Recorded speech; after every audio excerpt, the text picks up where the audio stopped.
മനസ്സിലായില്ലേ? നമ്മുടെ കാര്യം തന്നെ ഉസ്താദിനോട് വന്ന് പറയും, ലത്തീഫ് ചാക്കി സപ്പോർട്ട് ചെയ്തിട്ട് പറയും, ലത്തീഫ് ചാക്കി എതിരായിട്ട് ഉസ്താദിനോടൊന്ന് പറയും. ഉസ്താദിന്റെ കുറ്റം ലത്തീഫ് ചാടത്ത് പറയും. ഒരേ ഒരാള്, ഉദാഹരണം പറഞ്ഞാണ്, ഉദാഹരണം അങ്ങനെ പറയുന്നില്ല, ഉദാഹരണം പറയാണ്. പള്ളിയിലെ പ്രസിഡന്റിനോട് പോയിട്ട് ഉസ്താദിനെ കുറ്റം പറയും. നിങ്ങളെ കുറിച്ച് നിങ്ങളുടെ ഇമാമ് വളരെ മോശമായിട്ടാണല്ലോ പറയുന്നത്. നല്ല മനുഷ്യനായിരിക്കും, ഉസ്താദിനൊക്കെ എപ്പോഴും അത് രാവിലെ കട്ടൻ ചായക്കോ ചേർന്നിരുന്ന് കുടിക്കും, ബിസ്ക്കറ്റൊക്കെ തിന്നുന്ന മനുഷ്യനാണ്. എന്നിട്ട് പോയിട്ട് പിത്തിനെ പറഞ്ഞു കൊടുക്കും. ലത്തീഫ് ചാടേന്ന് ഇവിടെ വന്ന് തിന്നിട്ട് ഇവിടെ വന്നിട്ട് പറയും, ഉസ്താദ് നിങ്ങളെ കുറിച്ച് ലത്തീഫ് ചാട മോശമായിട്ട് പറയുന്ന, അടുത്ത മാസം നിങ്ങളെ മാറ്റുമെന്നാ തോന്നുന്നത്, സംഭവം കണ്ടിട്ട് അങ്ങനെയാണ്, നിങ്ങളെ എവിടുന്ന് വണ്ടി വിടാൻ തീരുമാനിച്ചിട്ടാണ്. എൻ്റെ അടുത്ത് അങ്ങനെ സംസാരിച്ചിരുന്നത്. ഇത് രണ്ടുപേരും ഇതൊന്നും അറിയുന്നില്ല സംഭവം. എന്നാ ഒരാളാണ് പ്രചരിപ്പിക്കുന്ന എങ്ങനെ,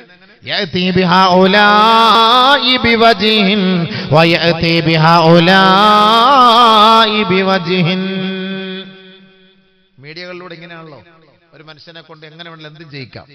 വലത് കൈ കൊണ്ട് വെള്ളം കുടിക്കുന്ന മനുഷ്യനെ ഇടത് കൈ കൊണ്ട് വെള്ളം കുടിപ്പിക്കുന്ന ആട്ടാക്കും. വലത് കൈ കൊണ്ട് ഭക്ഷണം കഴിക്കുന്നതിനെ ഇടത് കൈ കൊണ്ട് ഭക്ഷണം കഴിക്കുന്നവനായിട്ട് മീഡിയക്കകത്ത് ആക്കി കൊടുക്കും. ആവശ്യമില്ലാത്ത പരിപാടികളൊക്കെ ചേർത്ത് വെച്ചു കൊടുക്കും. എന്നിട്ട് നിസ്കരിക്കാനും വരും, നോമ്പ് പിടിക്കാനും വരും, ഇബാദത്തെടുക്കാനും വരും. അപ്പൊ ഇവിടെ വരുമ്പോ ഒരു മുഖം, അവിടെ മീഡിയക്കകത്ത് കയറുമ്പോൾ മറ്റൊരു മുഖം. അപ്പൊ ആരാ ഇവൻ? ഇവൻ ജനങ്ങളിൽ ദുഷിച്ചവനാണ്, നികൃഷ്ടനാണ്. നബിയുനാ റസൂലുള്ളാഹി ഇവനെ കുറിച്ച് അല്ലാഹുവിന്റെ റസൂൽ പറഞ്ഞ വാക്കെന്താ? വമൻ കാന ദാ ലിസാനൈൻ ഫഇന്നല്ലാഹ യജഅലു ലഹു ലിസാനൈൻ മിന്നാർ. ആരെങ്കിലും ദുനിയാവിൽ രണ്ട് നാവോടുകൂടി സഞ്ചരിച്ചാൽ, രണ്ട് മുഖഭാവത്തോടുകൂടി സഞ്ചരിച്ചാൽ, നാളെ ആഖിറത്തിൽ അല്ലാഹു സുബ്ഹാനഹു വ തആല നരകത്തിന്റെ തീയാലുള്ള രണ്ട് നാവ് ഇവന് നൽകുമത്രേ.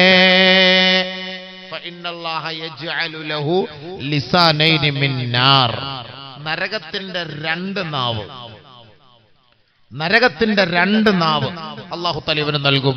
നബിയുനാ ശഫീഉനാ റസൂലുള്ളാഹി. അതുകൊണ്ട് ഒരാളുടെ ഐബ് നമ്മൾ മറ്റുള്ള മുന്നിൽ വെളിപ്പെടുത്താൻ പാടില്ല. അല്ലാഹു നമ്മളെ നാണം കെടുത്തി കളയും.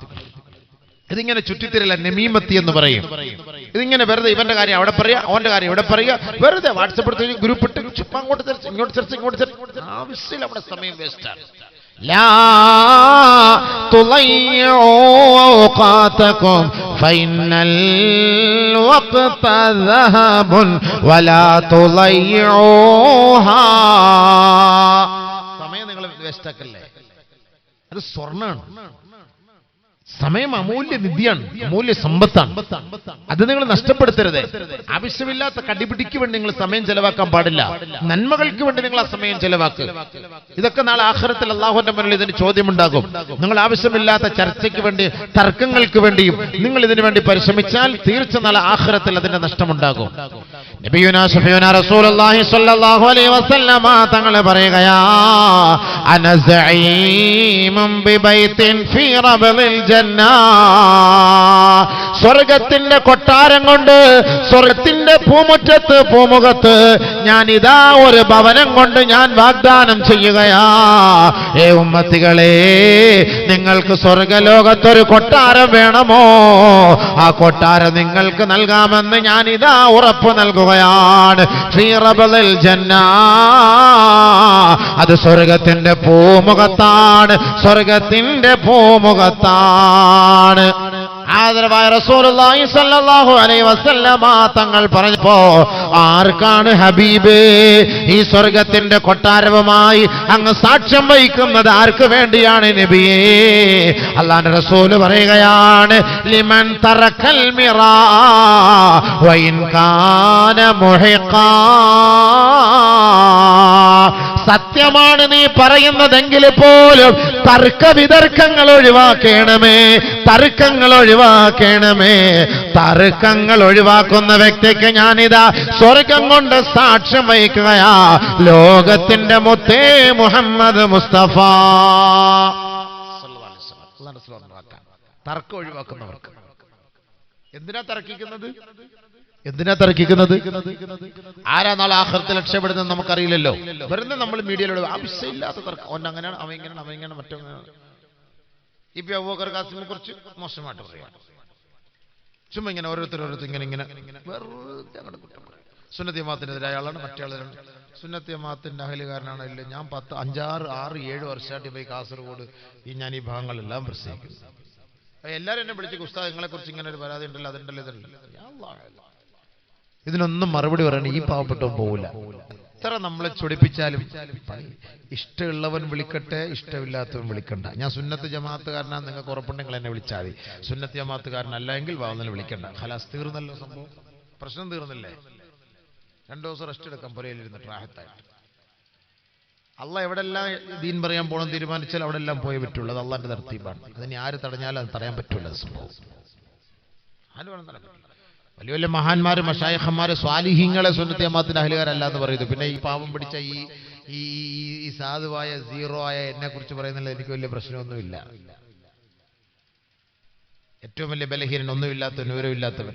നിങ്ങളുടെ മുന്നിലൊക്കെ വന്ന് ഇൽമു പറയാൻ തൗഫീഖ് കിട്ടിയതിന് അള്ളാഹുവിൽ ഞാൻ അൽഫ് ശുക്ർ, അള്ളാഹ്ക്ക് ഞാൻ കോടിക്കണക്കിന് ശുക്ർ ഞാൻ അള്ളാഹുവിന് ഞാൻ നൽകുകയാണ്, പറയുകയാണ് പടച്ചവൻ. കാരണം എനിക്ക് ഈ സാധുവായ, എനിക്ക് വിവരമില്ലാത്ത എനിക്ക് നിങ്ങളുടെ മുന്നിൽ വന്ന് ഇൽമു പറയാൻ പറ്റിയില്ലേ? ഇത്രയും ആളുകൾ എതിർത്തിട്ടും. പിന്നെ ഞാനിപ്പോൾ പറഞ്ഞു സോഷ്യൽ മീഡിയയെ കുറിച്ച് വന്നതുകൊണ്ട് പറഞ്ഞില്ല, ഞാൻ ഇത് പറയൂല. സോഷ്യൽ മീഡിയയിലൂടെ ഇങ്ങനെ എപ്പോഴും ചുമ്മാ ചർച്ച, വെറുതെ ആവശ്യമില്ലാത്ത ആൾ അങ്ങനെ കാണിച്ചു, ഇങ്ങനെ കാണിച്ചു, ഇങ്ങനെ പറഞ്ഞു, അങ്ങനെ പറഞ്ഞു, ഇങ്ങനെ പറഞ്ഞു, എന്ത് പറഞ്ഞു, എന്ത് കാണിച്ചു, എന്ത് ചെയ്തു എന്ന് അതിന്റെ നിജസ്ഥി മനസ്സിലാ. അവിടെയും കട്ട് ചെയ്യും, മാ ഖബലും മാ ബഅദും കട്ട് ചെയ്തിട്ട് നടുക്കുള്ളത് മാത്രം എടുത്തിട്ട് കൊടുക്കും. സംഭവം മനസ്സിലായില്ലേ? ഇപ്പുറത്തും കട്ട് ചെയ്യും, ഇപ്പുറത്തും കട്ട് ചെയ്യും, എന്നിട്ട് ഇതിൽ മാത്രം എടുത്തു കൊടുക്കും. അപ്പൊ ഈ പി ഉസ്താദ് ഇങ്ങനെയാ, ഈ പി അങ്ങനെയാ, ഈ പി ഇങ്ങനെയാ, അദ്ദേഹത്തെ അടുത്ത വർഷം വാളിന് വിളിക്കരുത്, നമ്മൾ വാളിന് വിളിക്കരുതപ്പാ, അയാൾ സുന്നത്ത് ജമാഅത്തിനെതിരായ ആളപ്പാ. അൽഹംദുലില്ലാ അപ്പാ, എപ്പെങ്കിലും മനസ്സിലായല്ലോ അപ്പാ, വിളിക്കല്ലേ അടുത്ത വർഷം.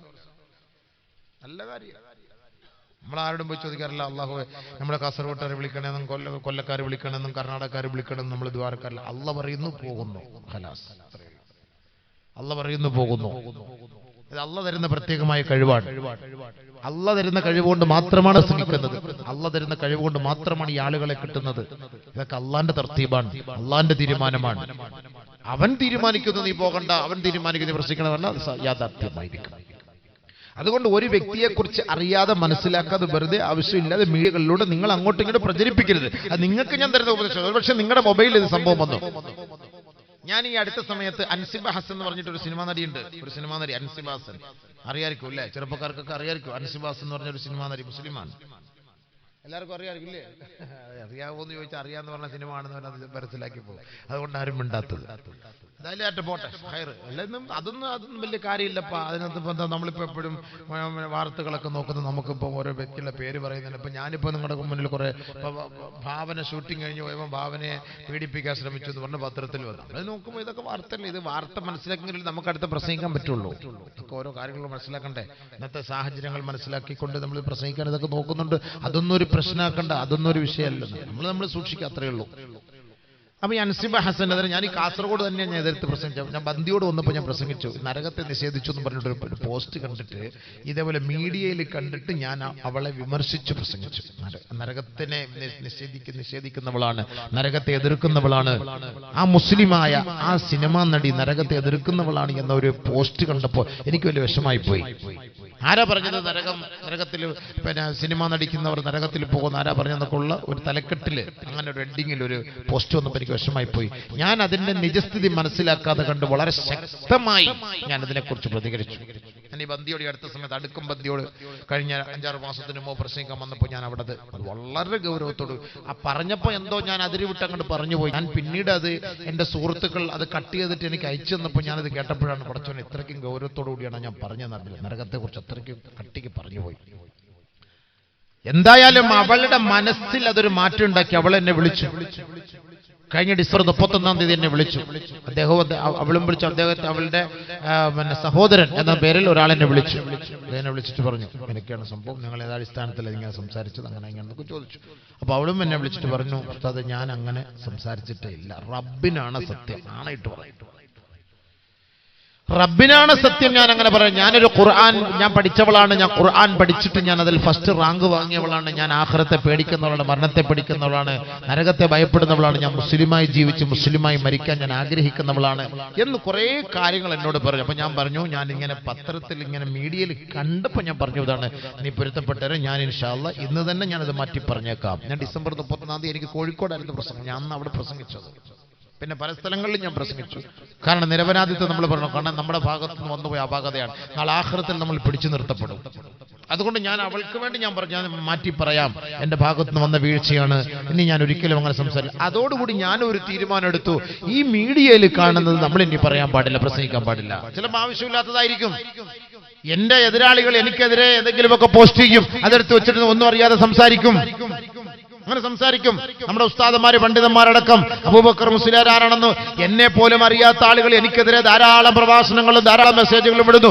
എന്നെ ഇന്നുവരെ കണ്ടിട്ടുമില്ല, സംസാരിച്ചിട്ടുമില്ല. പിന്നെ എന്റെ രഹസ്യങ്ങൾ അദ്ദേഹത്തിന് എങ്ങനെ അറിയാം? എന്റെ ആദർശങ്ങൾ അദ്ദേഹത്തിന് എങ്ങനെ അറിയാം? ഉദാഹരണം പറയാൻ. അപ്പൊ എന്റെ പച്ച ഇറച്ചു തിന്നുമ്പോൾ നാളെ ആഖിറത്തിൽ അള്ളാഹുവിന്റെ മുന്നിൽ അദ്ദേഹം എന്നോട് പൊരുത്തം ചോദിക്കാതെ അള്ളാഹ് അങ്ങനെ പൊരുത്തപ്പെട്ടു കൊടുക്കും. അതുകൊണ്ട് നമ്മൾ ഉലമാക്കളെന്നല്ല, ഒരു വ്യക്തികളെ കുറിച്ചും നമ്മൾ പരാമർശിക്കരുത്, സൂക്ഷിക്കണം. മീഡിയകൾ പ്രത്യേകമായി സൂക്ഷിക്കണം. നിങ്ങൾക്ക് പല ഗ്രൂപ്പുകളുണ്ട്. ആ ഗ്രൂപ്പിൽ ഒരാളെ, ഏത് ഗ്രൂപ്പിലെ ആലിമികളെ ആയാലും കരിവാരി തേച്ചു കൊണ്ടുവരുന്ന മെസ്സേജുകൾ നിങ്ങൾ ഫോർവേഡ് ചെയ്യരുത്, ഡിലീറ്റ് ആക്കി കളയണം.